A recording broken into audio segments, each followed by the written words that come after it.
વાત હવે રાજકોટની કરીએ કે જ્યાં એમ્સમાં ભરતીમાં મોટા કૌભાંડની આશંકા વ્યક્ત કરાઈ રહી છે। એમ્સના પૂર્વ ડિરેક્ટર ડોક્ટર સીડી કટોચ પર ગેરરીતિનો આરોપ લાગ્યો છે। પૂર્વ ડિરેક્ટરે ખોટી રીતે દિવ્યાંગ પુત્રને ક્લાસ 2 અધિકારી બનાવ્યાનો આરોપ લાગ્યો છે। દિવ્યાંગ પુત્રને મેડિકલ ફિટ બતાવીને એમ્સમાં ક્લાસ 2 અધિકારી બનાવ્યાનો આક્ષેપ લાગ્યો છે। ડોક્ટર કટોચના પુત્ર ભાવેશ કટોચને બંને આંખમાં છે તકલીફ।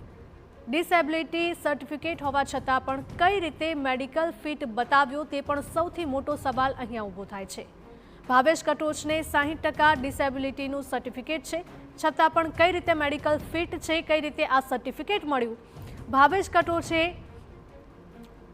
આંચકી ઉપડતા એમ્સમાંથી દવા લીધાનો પણ ખુલાસો થયો છે। ભાવેશ કટોચ 17 વર્ષથી આંચકીની દવા લેતો હોવાની પણ વિગતો સામે આવી રહી છે। અગાઉ પર ખોટા ડોક્યુમેન્ટ્સથી ભરતીની ઘટના સામે આવી ચૂકી છે। એમ્સમાં અગાઉ પૂર્વ વહીવટી અધિકારી જયદેવ વાળાએ પણ ખોટા ડોક્યુમેન્ટ્સના આધારે પોતાના ભાઈ રણજીત વાળાને નોકરીએ રાખ્યાના આક્ષેપો ઉઠ્યા હતા। ત્યારે એમ્સમાં ભરતીમાં આ મોટા કૌભાંડની આશંકા પણ વ્યક્ત કરાઈ રહી છે।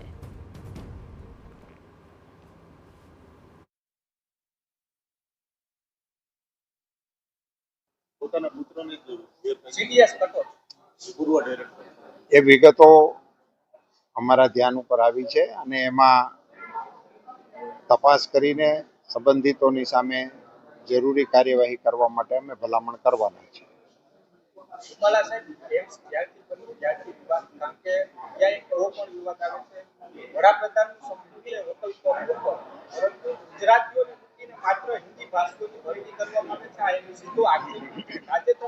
MBBS ઇન્ટરવ્યુમાં લોકલની બદલે તમામને બાદ કરી ઇન્ટરવ્યુમાં માત્ર નામ જ પૂછવામાં આવે છે। હું એનું ખુદ સાક્ષી